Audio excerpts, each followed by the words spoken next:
พក្នុងលោកកាអូទាំង5មួយនេះសាសនាថ្លៃមកកើតជាចៅពន់រៀងសីពេលនេះក្នុងលោកគេសន្មត់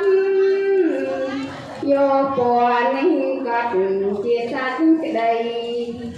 ហើយទងសាសនាព្រះចិនស្រីពេលពេញផែនដីដីកំធា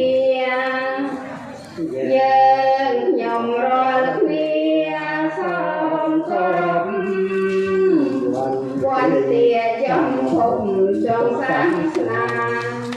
សូមមានមង្គលឈ្នះមេរៀនសំត្រូវនានាក្នុងភព3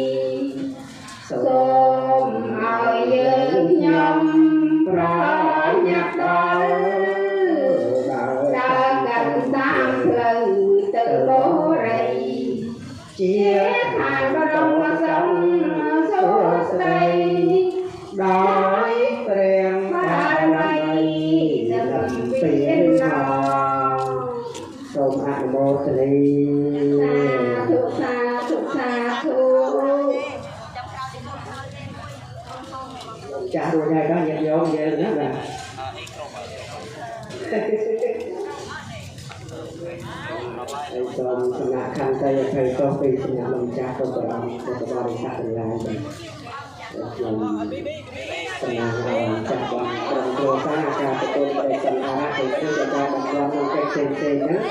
បាទខ້ອຍចន្លោះកន្លែងណាសូមសំណាក់ខន្តីអភ័យទោសហើយកំហុសកូនគ្រប់បែបយ៉ាងបាទ